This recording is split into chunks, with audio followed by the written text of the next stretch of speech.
it certainly makes sense that, the people who were having these extramarital relationships going back to the ancients, but even, up until pretty recently, they're not thinking about like, am I cheating? Hmm. It's not an Alicia Florrick on The Good Wife kind of situation where even though her husband is cheating on her, she's racked with guilt if she cheats on him. Like it's a situation in which the understanding is you've entered into a contract and you Yeah. will fulfill the terms of that contract, but monogamy is not necessarily one of those terms. This is Dr. Andrew Rimby. Thanks for joining us here in the Ivory Tower Boiler Room. If you don't know, you can get all of our episodes ad-free on Patreon, patreon.com/Ivory Tower Boiler Room. All of Mary's True Crime episodes ad-free, video episodes ad-free from the ITBR interviews. Also, follow us on Instagram, please. Ivory Tower Boiler Room. I like to put a lot of exciting arts and culture clips from the podcast, you know, TV shows, films that we've discussed. TikTok is Dr. Andrew Rimby. Long story. The Ivory Tower Boiler Room one got taken off by TikTok because it was too salacious and scandalous, in my opinion. But I might be just having an Oscar Wilde complex there, thinking, that I was causing such a sensation on TikTok. So please rate us on Apple. It really, really helps. Review us. If you're on Spotify, you can rate us there too.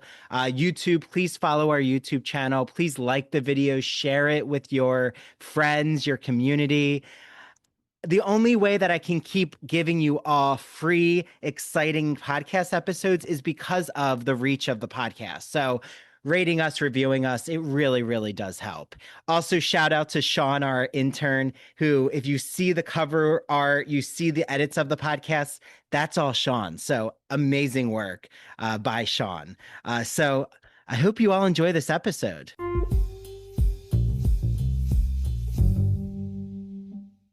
Hi, everyone. This is Dr. Andrew Rimby. Welcome back to the Ivory Tower Boiler Room for a very exciting next episode of the Gay and Lesbian Review, talking all things the Victorian period of 19th century literature, history, art, culture.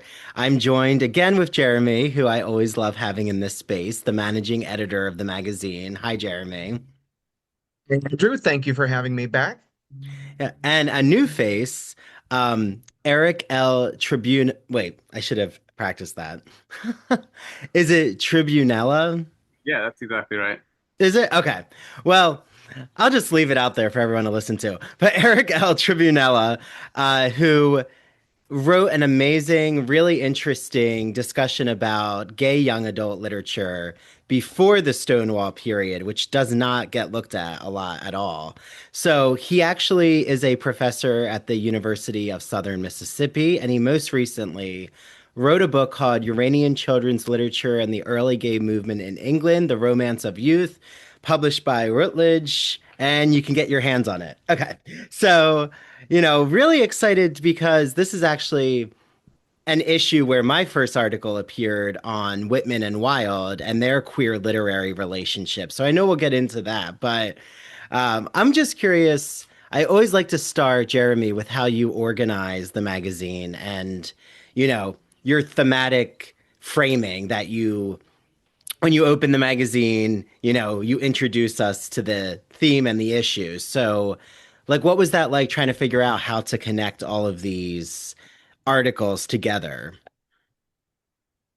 Like a lot of our issues, it somewhat came together organically. There were pieces that different writers had pitched to us that were, overlapping within the Victorian period, and it just seemed like a natural thing. I mean, I think the Victorian period, obviously, it's the period of Oscar Wilde and Walt Whitman and some of the great early, somewhat openly identified queer authors.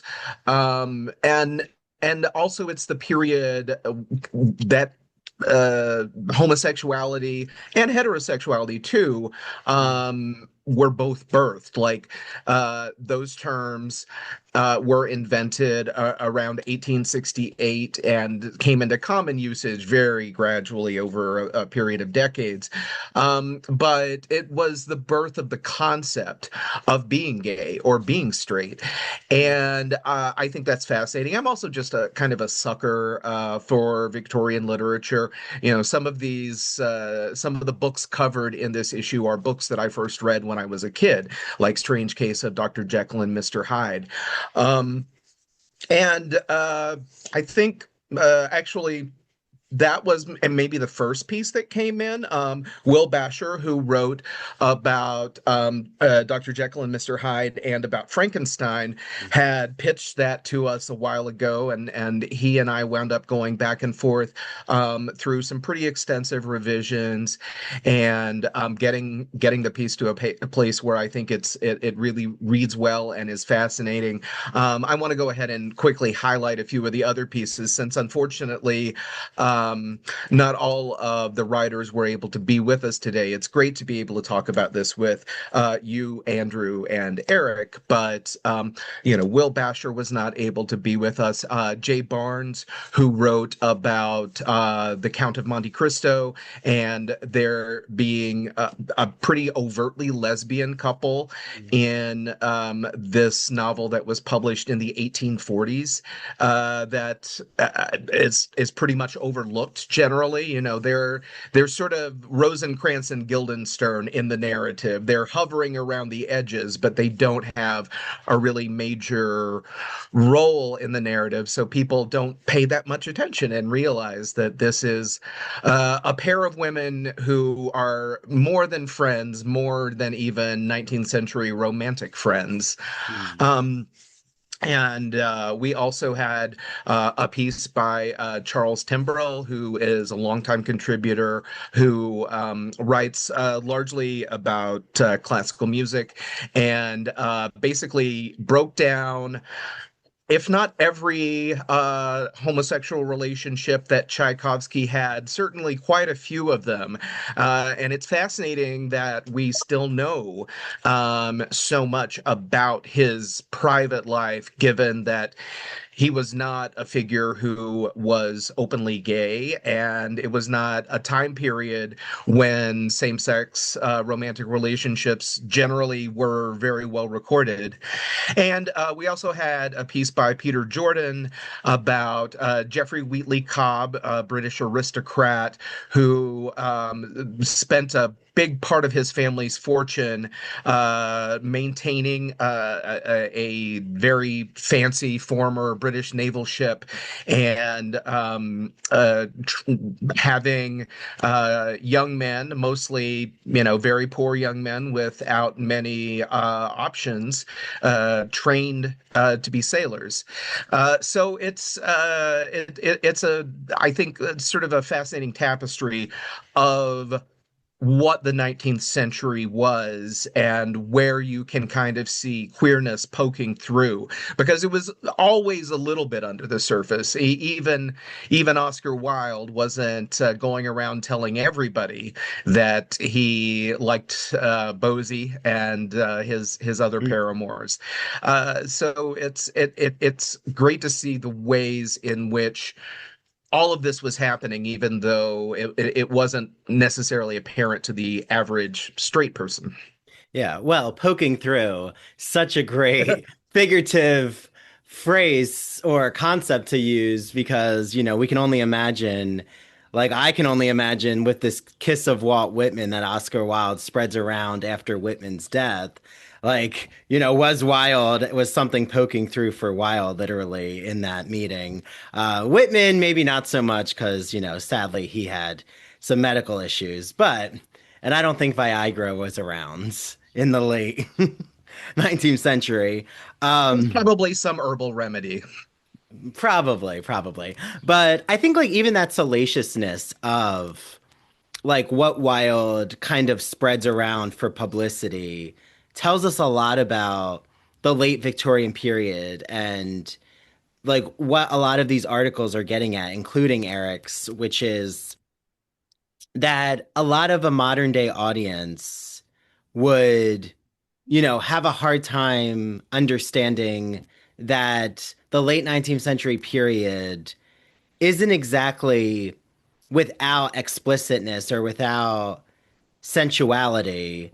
It's just a system that operates at the cusp where, like you've said so nicely, Jeremy, the invention in the category of sexual orientation of homosexuality, heterosexuality gets formed. So it's like you're at this really cusp of, oh, okay, gender and sexuality are different. How do we now categorize how do we categorize desire? And are certain desires going to be penalized and punishable? I mean, right, sodomy had been punishable, but to actually then target, like, say, Oscar Wilde and the trial and, his relationship with Bosie and Bosie's father really pushing for this because he was like angered um, and wanted to punish Wilde in a way. I think it's really interesting. I mean, that's what I love about the Victorian period is that it's like right in that like cusp of the turn of the century with understanding sexuality. But like Eric, you even talk a lot about, and not necessarily just in your article, but that's why I love the podcast. And Jeremy knows this because we get to kind of like expand upon these topics and talk through them in a more cultural way. Is these young adult texts that come from the Victorian period that you write about, they're not tame. Like they're not, you know, PG. Like there's some of them are pretty explicit. Like, can you talk a little about what you discovered about these young adult novels that surprised you? Sure. So I think that the assumption is that before Stonewall, literature, especially for young people, that was interested in same-sex romance, same-sex dynamics, were going to be extremely covert and extremely subtle. And so I think one of the really surprising things about the early history of gay children's and young adult literature is just how explicit it gets. As an example of this, in Scott Moncrief's Evensong and Morwasong, which he wrote while he was still at Winchester and published in the school magazine, so the audience is other young people. He has what is a very explicit scene of oral sex between two boys. There's a description of one of the boys on his knees in front of the other one. They're in a field. It's very clear what is going on. One of those boys ends up himself later the headmaster of a school where he then has to discipline two boys who are caught in a sexual tryst.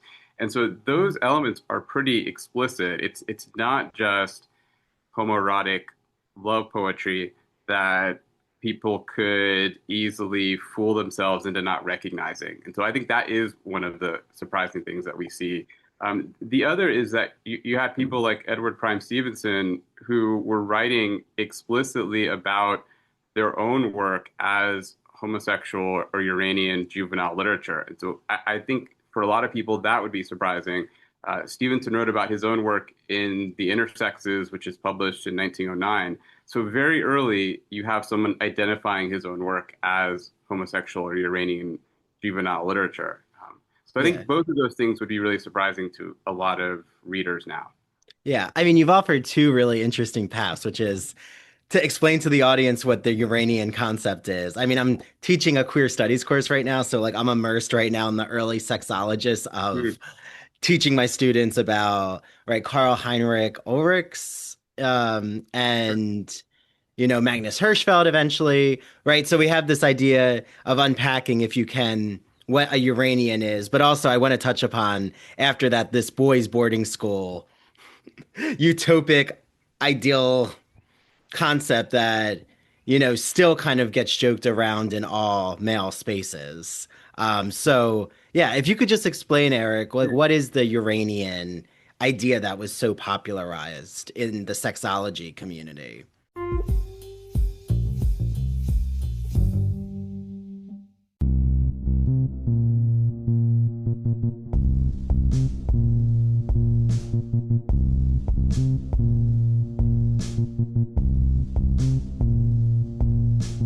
Welcome to Severed, a podcast week dropping new episodes every Monday. Severed True Crime and Severed Paranormal episodes deep dive into murder, mysteries, and the otherworldly in a concise format.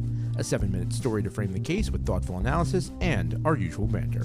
We sometimes find the lighter side of darker cases. We offer 3 spin-off shows, Severed Strange Stories, Severed Haunted You, and Severed Serial Killers that highlight the unusual to lighthearted topics from the digital dumpsters of true crime, haunted universities, and the minds of madness like Ted Bundy and Jeffrey Dahmer. We are your co-hosts. I'm Harry Chambers. And I'm Drew Hudson. Listen on all major podcast platforms, including Rogue Media Network and Radio Garden State. Follow us on Instagram at severed_podcast.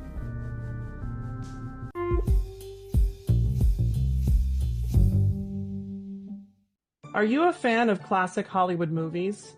Are you a fan of queer cinema? Then do we have the podcast for you. Hello, everyone. I'm Christian Garcia. And I'm Luke Delmar. And we are your hosts of That Old Gay Classic Cinema, where we take a look at some of the greatest films of all time and analyze them through a queer theoretical lens. Let's be honest. LGBTQIA+ people have been a part of Hollywood since its inception, and this podcast celebrates those artists and entertainers of yesteryear, while also taking a closer look at the queer-coded characters and stories in classic Hollywood films long before queer representation entered the mainstream. So follow us down the road of classic cinema as we give you a guide to some of the films that touched our hearts, brains, and even gave us courage to be ourselves. You can listen to That Old Gay Classic Cinema wherever you get your podcasts, and be sure to follow us on Instagram, YouTube, and TikTok. All right, listeners, we're ready for our close-up.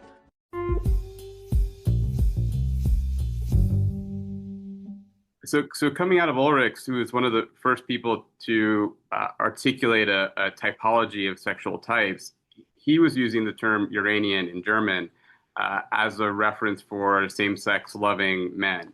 And so this gets picked up in early homosexual Uranian communities as really as an alternative to homosexual.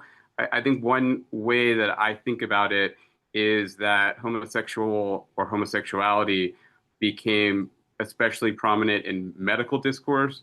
And so my sense is that the men who were choosing Uranian as an alternative were pushing back against that medical discourse and were thinking more in kind of cultural terms. And so that is one of the reasons why I think you see someone like Stevenson gravitating to Uranian as opposed to homosexual, although he does use both in the intersexes.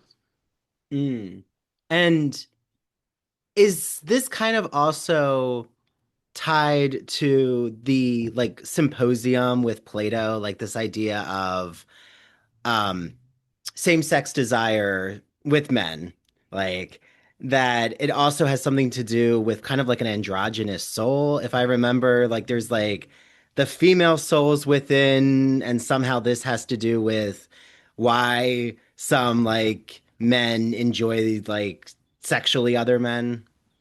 Yeah, so Ulrichs would have gotten this from classical sources, and then there's others probably in England who may not have read Ulrichs who would have derived the same term from classical sources. And really this idea of alternative origin for Aphrodite Urania as associating love with the heavens. And so then Uranian love as a more distinctly spiritual love as opposed to just a physical lust or passion, I think was another reason why Uranian was the preferred term for some, because it seemed to elevate same-sex love as having a spiritual dimension, and it's as not just about physical lust, even though it could include sensuality and sex. It's coming from all of those traditions. Well, and like the boys' boarding school literature that you talk about, like in the literature that, you know, you discuss in the article, but even like in your own work, is there like suspects or fear of someone being seen as more effeminate in the relationship? Like I'm thinking specifically of how this dynamic plays out in terms of like how Ulrichs and others, like you said, were such classic lovers and scholars that they just couldn't help but, in a way, just replicate what is laid out in the symposium, what's laid out in ancient Greek warrior culture. Like, okay, as long as you're not, passive or, being railed, so to speak. I mean, that was definitely not the scholarly term, but, if you're the catcher, oh, that's something suspect. Like that's something that would actually cause you to be seen in a degrading light. But if you're in the more active position, oh, okay, you're fine. Like you still adhere to masculine codes. Yeah, for sure. So I would say that there is definitely a widespread sense in the Victorian period that boys' boarding schools were going to encourage maybe very intimate same-sex friendships, and that there certainly was a absolute paranoia that those friendships might, in some cases, become sexual. And so there were techniques that were developed to try to prevent that, monitors in rooms, not putting up barriers between beds, like very long dormitories where someone could walk up and down the middle aisle. So certainly there were concerns about that happening.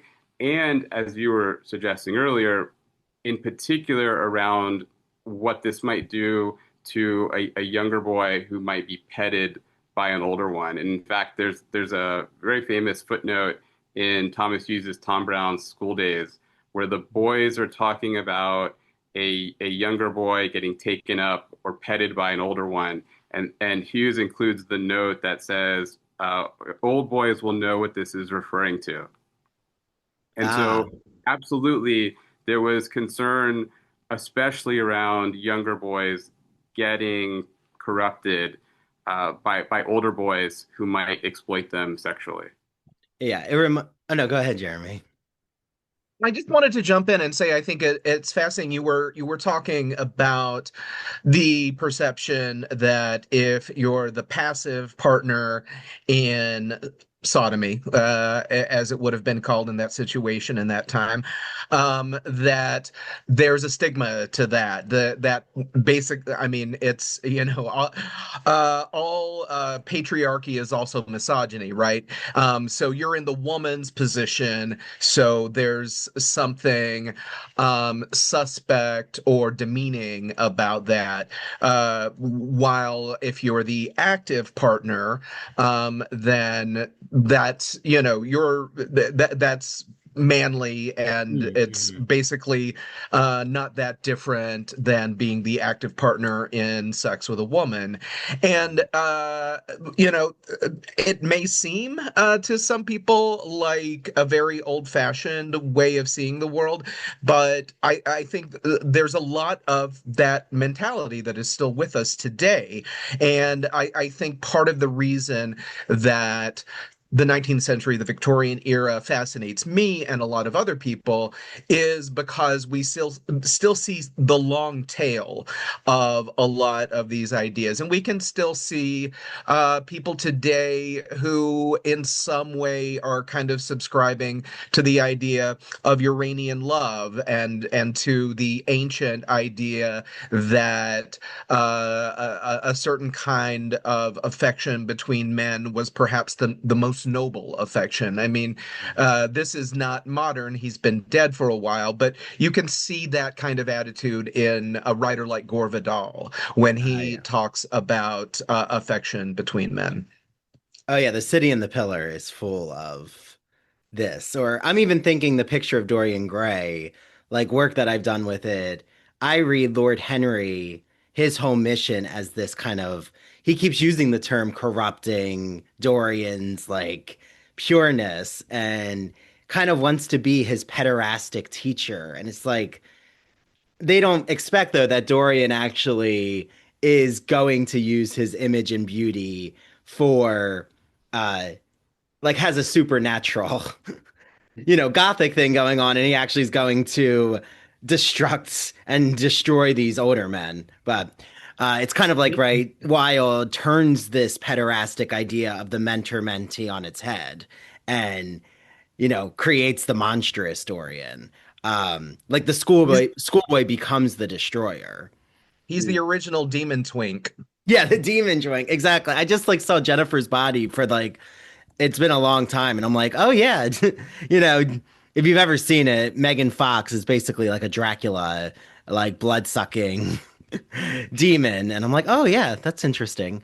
Um this femme fatale, but I am curious, like, are the ideas of top and bottom as a binary? Like, if you think about it, that really has nothing to do with the position in bed. Like, you don't have to be on the top or you have to be on the bottom.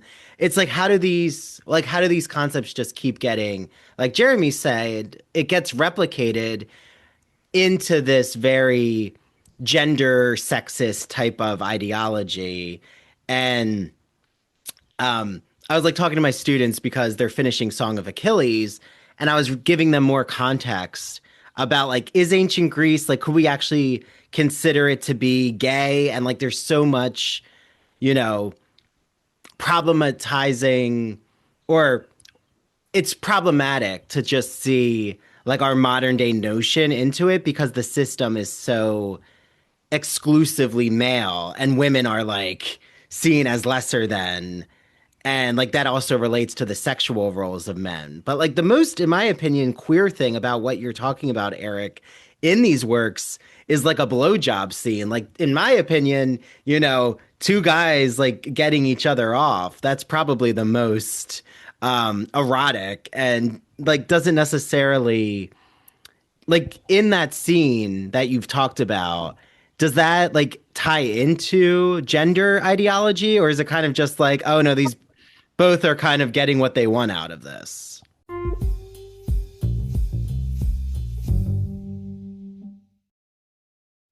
The spring season is here, which means there's a new issue of the Gay and Lesbian Review called Victorian Times, all about my favorite period of literature, the 19th century.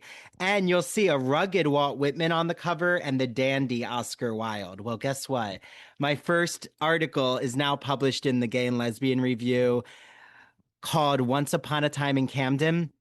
It's the intro to my book, which looks into their queer literary relationship, but also Whitman and Wilde's homoerotic poetics, and specifically what Whitman does with male same-sex desire before the category of homosexuality even existed. Like, how did he even express this in his poetry? Well, you'll have to read my book to find out.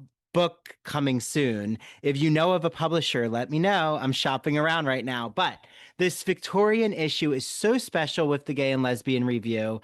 There's articles on Dr. Jekyll and Victor Frankenstein. I'm about to see The Bride, which I can't wait to see. And right, Guillermo del Toro's new Frankenstein is all the rage. There's an article on Monte Cristo's Women in Love, Tchaikovsky's Men. I love Tchaikovsky's ballet. I'm particularly an admirer of The Sleeping Beauty. One on Captain Cobb.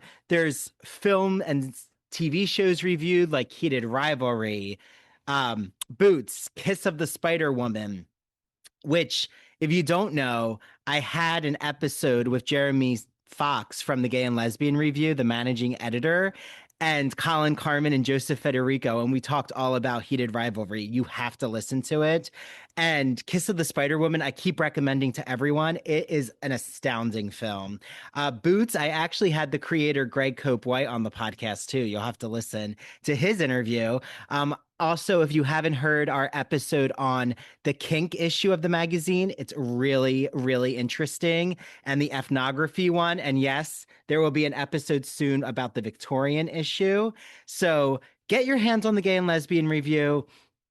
The digital subscription is really easy to get, glreview.org. The print subscription also, head on over to the website, click subscribe, use the promo code ITBR choice. You get a free issue of the magazine. Choose the Victorian issue, will you? So head to their Instagram, their TikTok. I love the Gay and Lesbian Review. I get so many book recommendations, TV show, film recommendations. One of the films that I can't wait to watch is in this issue. I want to say it's pronounced Pillion or Pillion. I think I made it French there, with Alexander Skarsgård. So enjoy your reading, everyone. And if you're reading the Gay and Lesbian Review, please reach out to me. I want to let them know, that you all listening to this podcast are reading their magazine.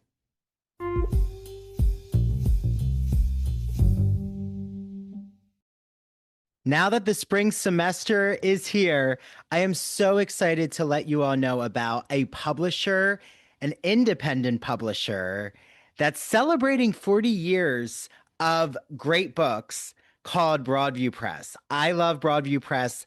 I have so many of their editions of classic literature like Wuthering Heights, which is coming out soon, and it's our book club choice.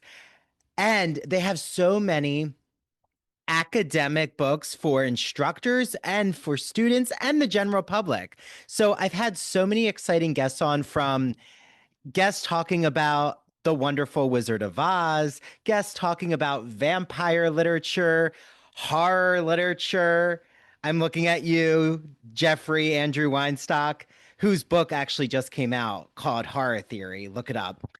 And I cannot wait because I have two exciting guests coming on soon. And I've recorded their episodes, so I know that it's going to be such an interesting conversation. The first is Rachel Tukalski, who wrote a book called Writing on Fire, a fierce yet friendly guide to writing humanities essays in college. I've used excerpts of it for my Writing 2 course at Montclair. It has gone over so well. I just love what Rachel does, and we get into this in our episode about this metaphor about writing on fire, like how that's a great way to think about free-flowing, brainstorming, creative ideas, and getting into that flow state, which, as Rachel explains, happens not just in writing, but in many other avenues.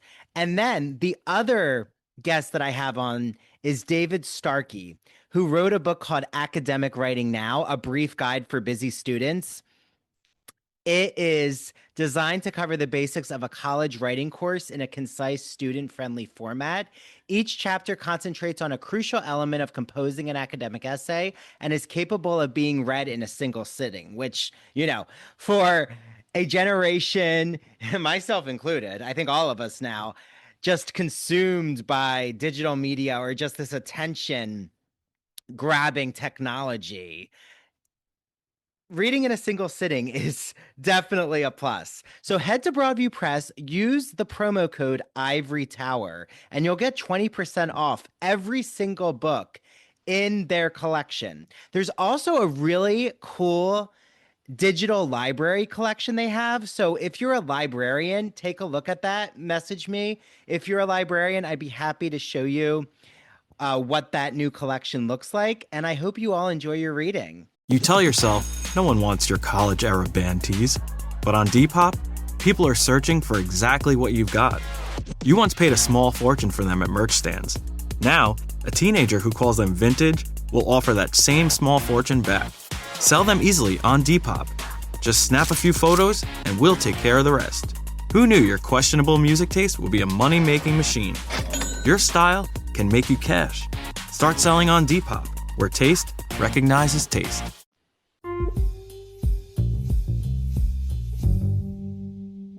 I definitely think there is an undercurrent of a gender differential there, because the slightly older boy, Crothers, who is receiving the pleasure from the younger boy, he gets off scot-free, so to speak. And it's Morris who performs the act who ends up getting expelled, and the story talks about his reputation as somebody involved in illicit sexuality. It really coalesces around him, and he is the one who gets in trouble, not Crothers. Crothers ends up having this long, successful career, more or less. He becomes a headmaster at a lesser school, but he gets away with it. And so there is something implicit about that distinction. Now, Scott Moncrief flips that at the end of the story in really interesting ways, because then Morris's son is involved in this tryst. Crothers now is the headmaster who has to discipline him, and the Scott Moncrief sort of corrects what happens in the earlier event by having Morris Morris's son take the blame and accepting the punishment and protecting the younger boy in that second instance. And really, this is Scott Moncrief showing us what boyhood romances are supposed to be like. There was this notion that same-sex romances between boys or between youths were supposed to follow this chivalrous model where the older boy mentors and protects, looks out for, takes care of the younger one. Rather than what we were describing earlier, where it looks like the more effeminate, the more the younger boy sort of takes on the bottom, the receptive partner sort of takes on the stigma. Really, the ideal is that that boy would be protected by the older one. Mm.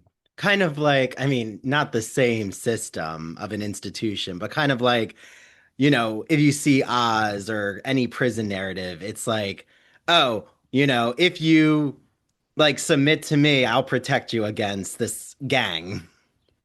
Yes, maybe the chivalrous version. Yeah, a more chivalrous version. Okay. I think it's interesting in that example. We see kind of the early 20th century idea of the invert, that the receptive partner or the partner who is performing the oral sex is probably somebody who is basically sick in the head and can't help themselves. Like they have this sort of out of control libido for same-sex encounters. Whereas if you're the person who is receiving oral sex or the person who is topping in anal sex, then a mouth is a mouth and an orifice is an orifice. There's not the same distinction drawn between having a male or a female partner if you are the one who is doing the manly thing. But if you're the person who is providing pleasure to somebody else, and perhaps the pleasure is not centered on you, then that is basically you're giving up a certain amount of dignity or agency or manliness. Yeah. Well, and I know we have to bring in heated rivalry, or, that these, like, are these TV shows like Shane and Ilya? The big difference, I think, is what you're saying, Eric, that in these narratives, like the boarding school narrative you're talking about here, it doesn't seem like the older or the more experienced, right? Ilya is more experienced. I mean, Shane is a virgin at the beginning. Um, like Ilya wants Shane to get off. Like he wants to get him off. Like even though, Shane gives him an amazing blowjob, he's going to make sure that he also makes sure that Shane is satisfied. But it doesn't seem like that's what's going on here in these boarding school narratives. Like making sure there's a mutual satisfaction of like more of an equality in the bedroom. I would say that when we're talking about the earlier period and especially in early Iranian or gay children's literature, it is very much not about absolute equality between the two boys or the two youths. That there usually is some sense of difference. In some cases, that might be a slight age difference that we're seeing. In some cases, it's a difference of status or role in the school. So you'll often get the athlete and the scholar are as paired together, so that there is still a way in which these writers are thinking about same-sex love and romance as impacted by some kind of difference. And maybe with heated rivalry, what we're seeing is something very different, where it is about their very similar positionality and status and gender presentation, and that difference is not, maybe apart from national difference, not a primary marker of their relationship.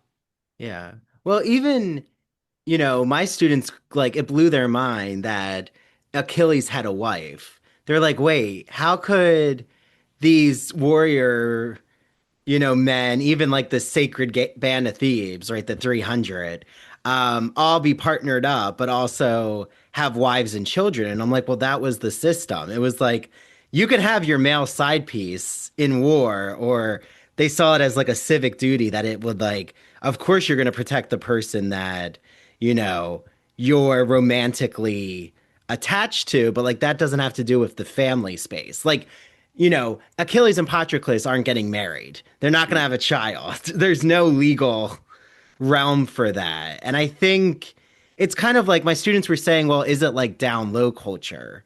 Like, how would you both respond to like, you know, do you think like there was a lot of this, is like being on the DL even a concept in the Victorian period?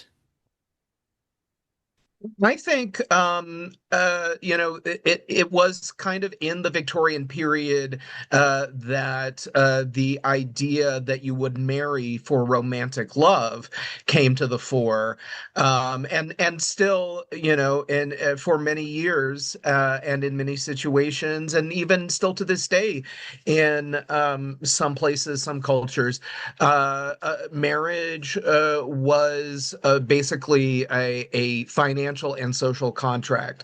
Like, you know, the husband was the only adult allowed to work outside the home. The kids could work outside the home in the 19th century, Yeah. but the wife had to stay home.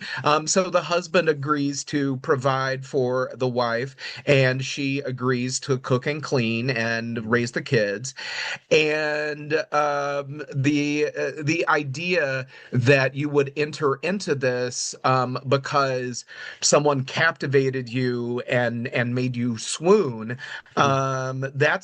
that's a fairly recent notion. So when you understand that many people were not married for love, and many people were having affairs with whomever, men, women, both, non-binary people, like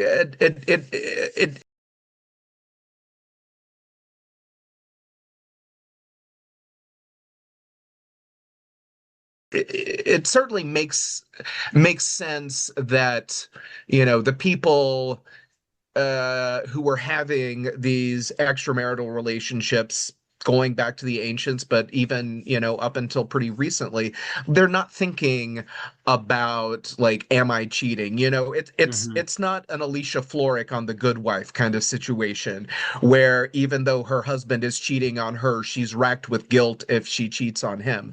Like it's a situation in which the understanding is you've entered into a contract and you will fulfill the terms of that contract, but monogamy is not necessarily one of those terms. Yeah. Yeah. Yeah, and I would say that that is one of the key differences is that when we're talking about the 19th and early 20th centuries, this very, very intense prescription to marry makes the whole situation very different because then many, many people will kind of submit to that cultural norm while their romantic and sexual interests are still elsewhere. I mean, that also makes E. Bradford, who I also write about in this piece for the magazine, yet another strategy because his main advocacy was really for spiritual relationships that remained chaste, and he really saw as an ideal chaste same-sex romance. And in his stories for boys, we certainly don't see sex. They're still very erotic. So there is the admiration for the other boy or youth's body. There's an appreciation for beauty.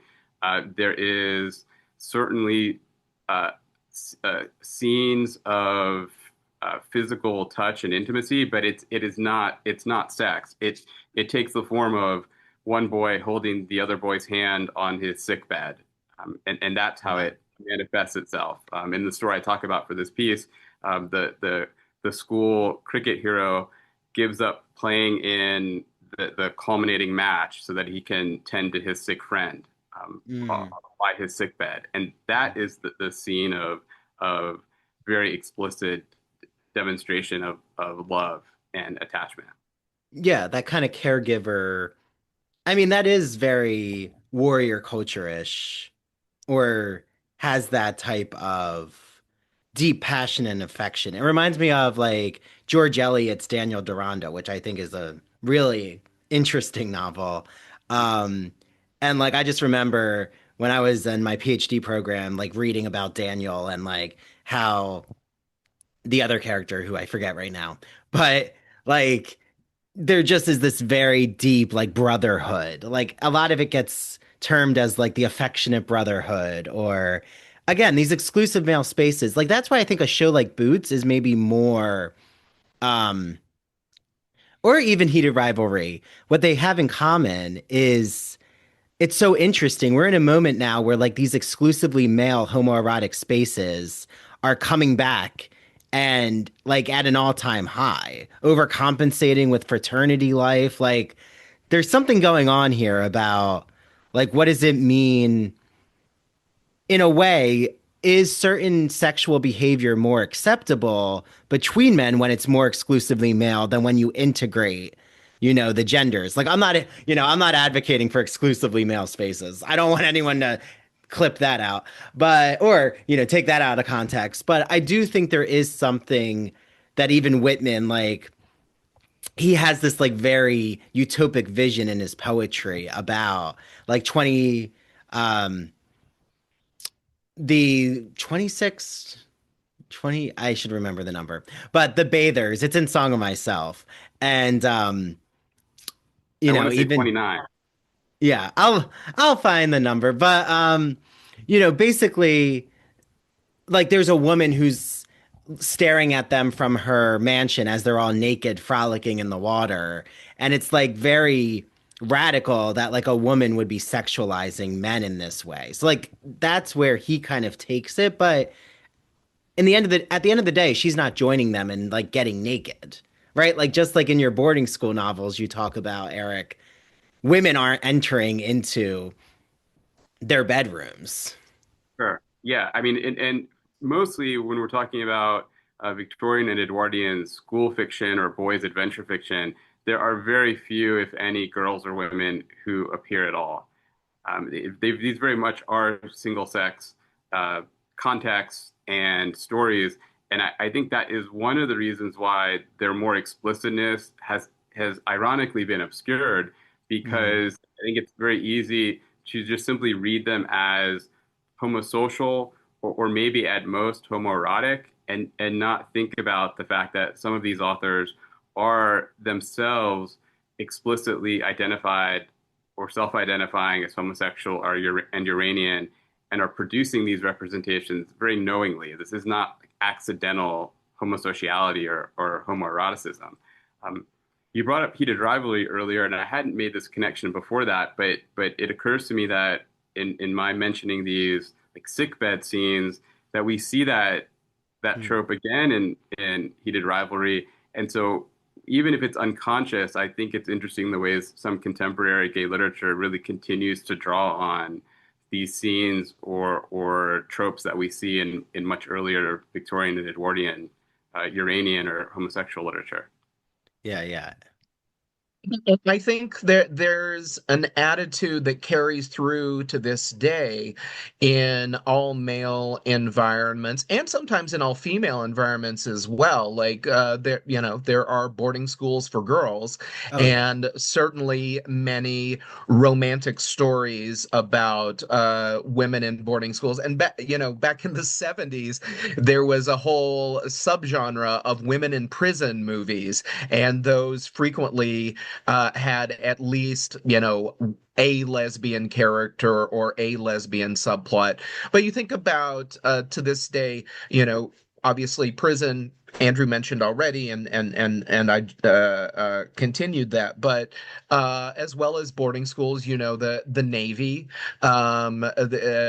it has, and that's going back to Gore Vidal. He was in the Navy during World War II, and he wrote about how it was widely accepted that men would do sexual things together in the absence of any access to women.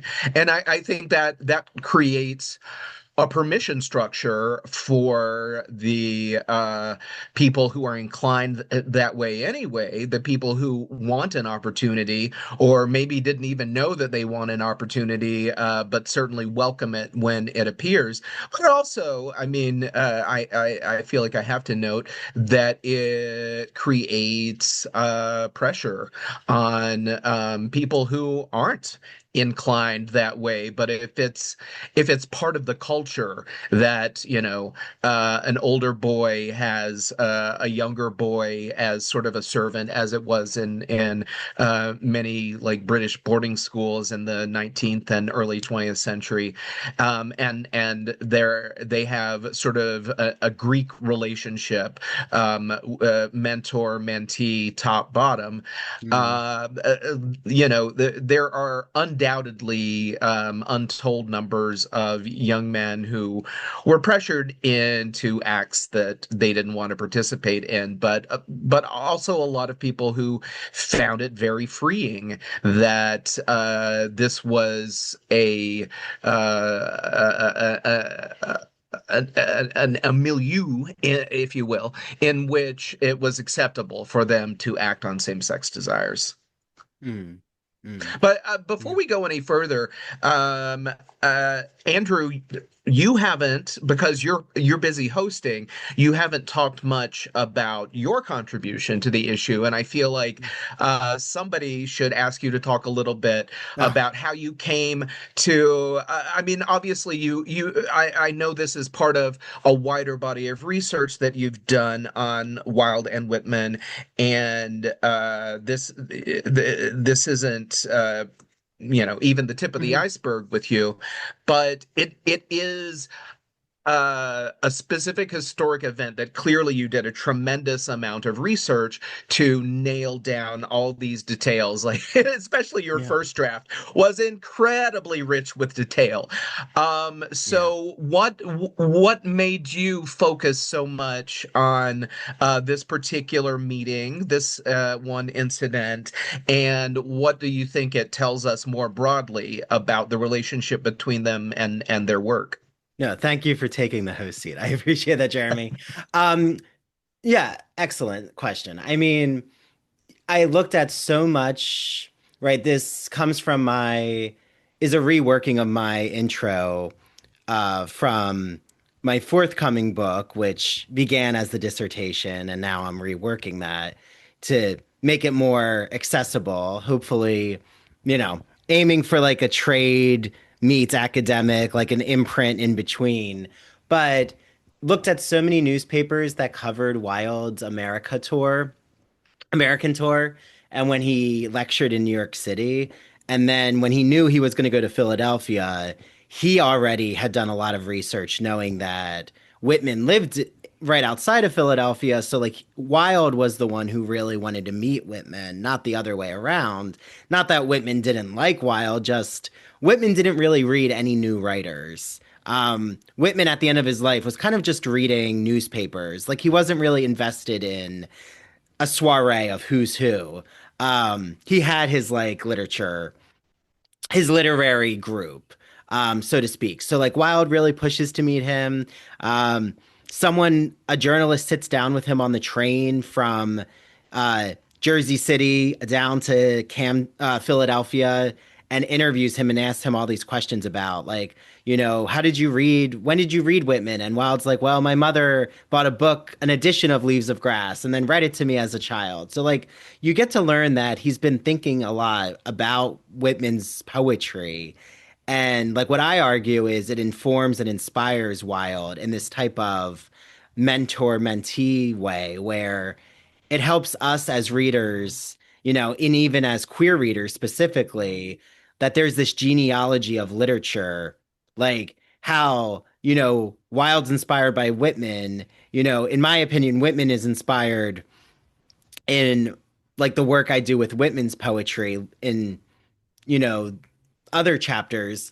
That Song of Myself is full of ancient Greek mythological thinking around Narcissus, who's like deeply a queer figure. And, you know, Whitman is trying to talk about male same-sex desire without this language of the sexologist, right? Because it doesn't exist. So how do you identify that without this sexual orientation, framing? And then like while it is like we've kind of talked about in this turn of the century moment where like, he's right in the front and he's right front and center thinking through about, well, is it like a character like Dorian Gray, if he acts on this kind of mentor-mentee relationship, what does that mean for his identity? Like, and I kind of read that as, well, it's just monstrous, but there's something not consensual here. So like maybe the Dorian not having a say in it is actually the problem, not just that there's some kind of same-sex attraction going on. And it kind of reminds me of what Will does with Jekyll and Hyde is a lot of these queer readings about Jekyll and Hyde, specifically Eve Koskoski-Sedgwick's reading of it, that I know I'm probably the most familiar with, is that this kind of doubling is a closet narrative. Like there's a lot of these Henry James's what is it? The short story Henry James does. What is it called, Eric? Beast in the Jungle, maybe? Yes, Beast in the Jungle. Thank you. The Beast in the Jungle, same kind of concept. Like that the character can't admit their attraction, so instead it becomes this paranoid closet type of narrative that becomes gothic. Like the gothic genre allows for this closet narrative to thrive and for them to kind of project it into a different form. Like, I mean, Bram Stoker does this really interestingly with Jonathan Harker and Dracula, which, Stoker also wrote Whitman a lot of letters. And a lot of people don't realize that, like, Stoker also had this deep infatuation. I mean, Melville had an infatuation with Hawthorne. Like, again, I think there's a way that queer literary relationships, I don't think I've been given a lot of attention, like how important that is, because it just like keeps getting passed on from generation to generation. And like we've talked about, these narratives haven't died down. If anything, I think they're being put together in interesting ways in our current moment. Like we see with Heated Rivalry or Boots, like these narratives are still interesting to people. But yeah, no, thank you for that, Jeremy. Yeah.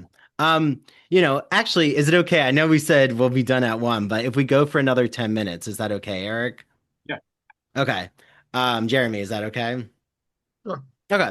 Well, I have to make a pun just because seeing your last name, with Tribunella, that like this kind of concept of the tribunal system of like the penal code or, putting sodomy, these acts under the ringer in a judicial way, Eric, do you feel that like once there's just much more of a paranoia around being suspected, that like queerness in these young adult novels, do they drastically change direction in narratives like at the turn of the century?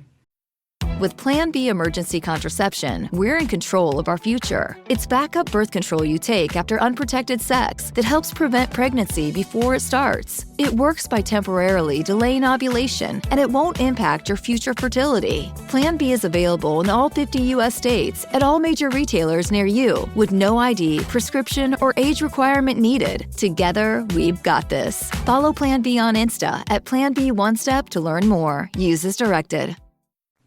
So that's a great question. And what I find with juvenile literature, in particular by gay, homosexual, Uranian writers who are writing these pretty explicit romances, is that surprisingly, the romances are very much on the surface and very explicit. And so unlike what you're seeing in early gay or homosexual literature for adults, where you get connections to monstrosity and the closet and tragedy, these books for young people are actually very explicit and hopeful and optimistic. You have the boys openly declaring their love. You get sometimes adult characters who openly endorse the romance.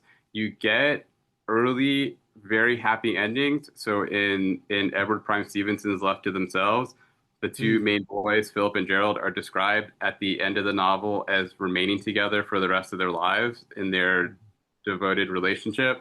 And so that is very different, I think, from what we often see in early gay adult literature, where you have the main character who ends up dying. Dorian Gray as kind of a key example. So I think that is actually really surprising. What I find is that once we get to the late 1920s and the really intense anti-gay kind of backlash of the 1930s, a lot of that explicitness and hopefulness in juvenile literature really comes to an end for several decades. And I think that's one of the reasons why, as people are looking back on the history of gay children's and young adult literature, it looks like nothing is happening before the 1960s. I think in part that's because there's not a lot happening in that middle 20th century period, and that you have to go back a little earlier to see some of this more optimistic or hopeful representation, as it looks like you have a gay emancipation movement in Germany and in England that are just taking off and look like they're starting to make gains. It's a much more hopeful moment, I think, before we get to that mid-20th century pushback. And I think that has some eerie parallels to the moment that we're living in now. Well, and I feel like the idea that gay people recruit kids to be gay. Oh, yeah. That predator kind of propaganda. Well, I think people listening or watching, of course, they're going to be shouting. I hope they're shouting out like, no, you're forgetting E.M. Forster's Morris. But, in a case like that, it was published after he dies in like the 1970s. Okay, decades after it was written. Like in the after Stonewall, post Stonewall, right? So yeah, yes, there are of course writers thinking about this, but they're sharing it privately, and it kind of is like what you're saying, Eric, Jeremy, resonances in the current moment. I would say like there's an air of paranoia. Like I wouldn't say necessarily, right? I don't think the banning and censoring is successful, is successful right now, in my opinion. I mean, I think it also depends where you're located. Like I'm in New Jersey. I know Jeremy's in Boston. Like we're, in a very, our policies are not reflecting necessarily like, where you're based in Mississippi. I'm sure, what you're seeing is a very different kind of, the legislation that they're trying to attack the LGBTQ community. South and the Midwest, in some cases, there has been a lot of success in banning explicitly LGBT books. And I think just yesterday, a librarian was terminated because she refused to move the LGBT children's literature to the adult section. So, and that was in the Midwest somewhere. So, I mean, there are successful attempts right now to really put a halt to the progress that's been made over the past several decades. I think in that way that there's some eerie parallels. I mean, Forster's Morris was an anomaly in having Morris and Scudder have their happy ending. Stephen Imra similarly is sort of anomalous in giving those characters a happy ending. Yeah, but again, Morris is with a working class boy, like someone who works for him. And I mean, well, Forster loved the whole, like, even in his own personal life, he liked having social class differences and maybe enjoyed that kind of power play, being more dominant, right? Again, we kind of go back to, like, there are some people, like, I would say a lot of men, more men, and right, I don't think it's about sexuality. You could be straight, and they kind of enjoy being the more, wealthy person in the relationship, or kind of, touting around their, seeing themselves in a different dynamic. Like, I don't know if it gets them off. I don't know if it's about control, right? I mean, there's a lot of, I think, theories about that. But It is kind of interesting, though, how even in a novel like Morris, which has so much interesting same-sex desire, and they do have a happy ending, like you said, Eric, which is rare. There's also like something going on there with social class, which is very Morris. He has an affair and a relationship with someone who is of his boarding school prep status. They don't end up together. Right. Because, right, the guy that he's in love with, or the guy, I mean, maybe in love with is strong, but the guy who he has this relationship with in school ends up marrying a woman. Right, because of his own commitments to his class background. Yeah. And so, I mean, one of the things that we're seeing over and over again is this thread of same-sex romance that gets kind of refracted through some kind of difference, and sometimes that's a gender presentation difference.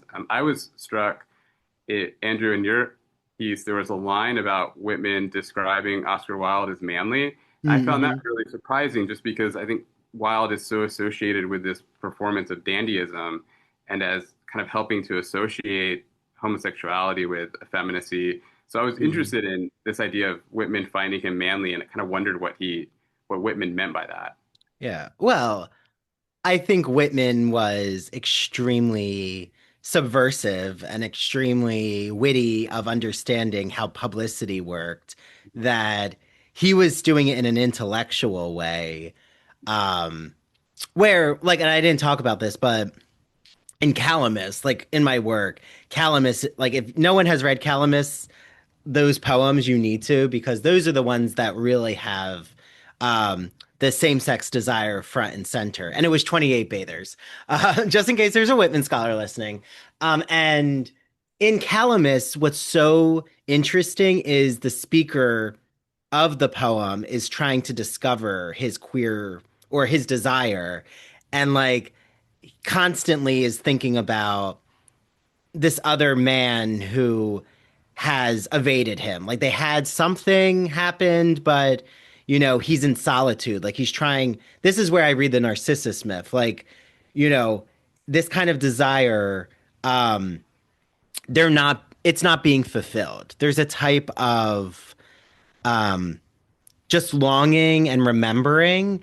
And I think it's interesting because Whitman was the ultimate bachelor, right? And there's a whole, history of the bachelor figure and the queerness of that. And like Emily Dickinson, for example, the female, that spinster term is so pejorative. And like, the bachelors, the spinsters, how many of them were queer and just not openly living a queer life with the person in their relationship, or the person in their relationship married someone of the opposite gender, right? It's interesting. If I could quickly circle back to this notion of class difference in so many of these stories, I think there is a practical aspect to that too. I think it's also, the upper class exoticizes and objectifies the working class, but it's also a matter of if you're trying to have a relationship with somebody who is at a higher status level, they're going to be surrendering some privilege by having a same-sex relationship. And it's also, I wanted to note quickly, I haven't read any of the reviews of the novel Morris from when it was published, but I have read at least one review of the movie when it came out in the 80s, and it was criticized for having a happy ending. It was a Roger Ebert review, and Ebert said that it was unlikely, given the time and place in which this occurred, that Morris and Scudder would remain together and live happily ever after. That just wasn't in the cards for people of that time and place, and people who were coming from two different classes who inevitably would have friction about that.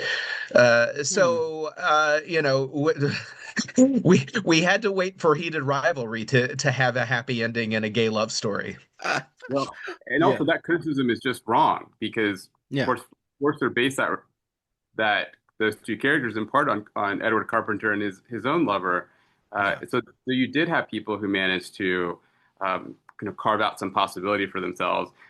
Jeremy, when you were saying something about practicality, I thought what you were going to say is that it also really helped for one of those partners to be wealthy because that really insulated them from the kind of day-to-day demands of having and keeping a job. Absolutely.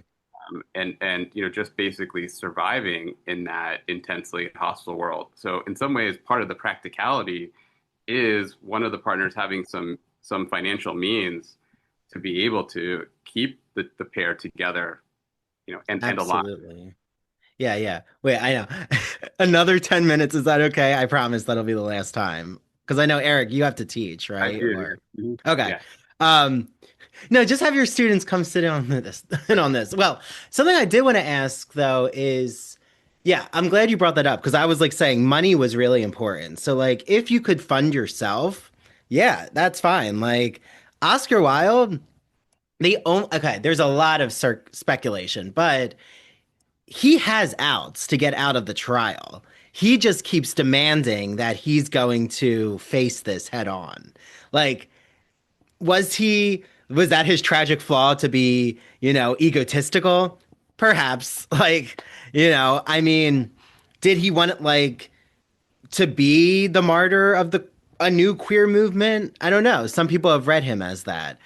I think, though, what interests me more about what we're talking about is also the issue of race. We've talked a lot. It's a lot of white centered, wealthy people who kind of articulate this vision. So that's where I also think, what does it mean that we have, John Addington Simmons, Havelock Ellis, Edward Carpenter, Karl Heinrich Ulrichs, these classicists, those who don't represent the majority of the society, who are making these medical, philosophical concepts about homosexuality. Is it a flawed system because of their privilege? Because only a few can achieve what they're trying to aspire to create. It's kind of like you're not going to have this community of all, young male bathers exist in their eternal beauty like Whitman imagines for the rest of their life. Dorian isn't going to look that beautiful. I mean, you have a painting that's decaying and eventually it's going to catch up with him. So, right, it's kind of like death becomes her. Eventually, somehow, shit will hit the fan and you're not going to live forever in your beautiful state. So, how do you weigh in on that, Eric? Even Jeremy, I think this idea of immortality and fantasy, it's not something that the majority of society, is going to be able to replicate. Yeah, I think that's just a complication or fact of the historical record that the voices that we have are mostly coming from privileged classes, and that there are other ways of living and experiencing and thinking that we mostly don't have easy access to from the 19th and early part of the 20th century because those materials just didn't survive, or we have to look in more surprising places. And I'm thinking as an example of someone like in the U.S., Horatio Alger writing about homeless street boys in his fiction, and of course Alger was himself interested in same-sex romance, and we see traces of that in his stories about street boys. And so I do think that is one place through literature where we can see some alternative life ways that we don't get in more scholarly or historical forms, just because that those other stories don't exist for us, haven't been preserved for us. Yeah. Well, and then that you can have a figure like Tchaikovsky who, biographers everyone knows about, what Charles discusses I mean, maybe not everyone, but it's very open that he was interested in men and had these relationships. But yet his ballets are performed in Moscow and in countries where, queerness is suspect. So it's like, okay, in the one hand, that's fine. You can have, um, someone who's openly known as queer, like their work being admired, but that's not going to represent necessarily the legislation. And it's kind of like what you're suggesting, Eric, that like, are we in a moment right now? Like, who's dictating what's okay in the LGBT community? And if you allow those who come from an authoritarian viewpoint to dictate that, you're in trouble because only, some will only some will be included in that vision and ideal. And a lot of it seems like it's more the like stereotypes of the I have a gay best friend. Like, oh, you can be my accessory. That's okay. As long as you're just an accessory and not like I don't have to fully delve into someone's humanity. Specifically, I would say right now the transgender community is the one that I am most afraid of in terms of policies. Not necessarily white gay men. I think at the end of the day, there is the privilege of being white and male. I mean, male. But, the trans community is being used as scapegoats so much right now in legislation. And their stories, I think, are really being attacked. But I don't know. I guess what I'm just asking is, like with Tchaikovsky's example, do you think that his queerness, it doesn't seem like that affects his ballets? I would think a lot of people aren't even aware of it. I mean, it's not going to be in your program if you go to see the Nutcracker, and unless you go to see a specifically queer production. I think that's part of what the issue is about, that people were hiding in plain sight in the 19th century because there wasn't yet language accessible to most people that would describe same-sex attraction, that would describe a same-sex relationship. And to piggyback on what Eric was saying earlier about class difference and the inaccessibility of stories of people who were not privileged, literacy wasn't nearly universal 150 years ago. A lot of working class people or poor people who were involved in same-sex relationships or same-sex trysts, they couldn't record what happened unless maybe they could draw a picture because they didn't know how to read and write well enough to put their stories down on paper, and certainly not to write like Oscar Wilde or Walt Whitman or one of the authors that Eric cited in his piece. They might have kept a diary or something, but probably that was thrown away when they died, and it probably would not have registered as literature for anybody. Yeah. I will recommend like two books though. The really notable Black journalist Pauline Hopkins from the late 1800s. She writes a novel called Hagar's Daughter, which is fascinating, to talk about like queer Black sexuality. And later, Nella Larsen's passing, I mean, is incredible. What she does with queer female friendship and just racism. I mean, yeah. So interesting. But yeah, it's also like, who are you? This is where I think it's so important to like continue to amplify narratives that don't get like read, as you're saying, Jeremy. The Melvilles, the Hawthornes, they're going to be continued. People are going to continue to read them because there's such a scholarly community that will continue to uphold those narratives. But like, that's why I think it's important to teach and uphold narratives that don't get brought to the surface. Right. And I mean, Eric, you've done that with the young adult literature you've talked about. Like there's so many books now that you've discussed that I need to like, get my hands on from the library. But this was fabulous. I mean, the Victorian issue is so incredible. like I say in my ad, The Sleeping Beauty is my favorite ballet.